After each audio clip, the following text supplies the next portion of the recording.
Тоқсанбай Жансая. Отбасы. Отбасым бақыт мекенім, осындай өсіп келемін, құрметтеп әр мүшесін, бақытты өмір сүремін. Отбасым менің жарқын ғой, жарқырап тұрған алтын ғой, алтыннан да асыл зат, алмастай берік тату ғой. Отбасыма қуанам, жарқырап атсын әрбір таң, мектептен шаршап келгенде қарсы алады ағанам.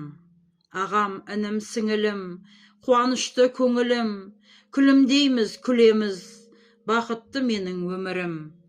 Жұмсайды әкем бар күшін, соның бәрі біз үшін, анам да жұмсар бар күшін, дайындап тағам кешкісін. Бәріміз тату жандармыз, жарқыраймыз, жанамыз, бірлесе жүріп бәріміз, асулардан асамыз.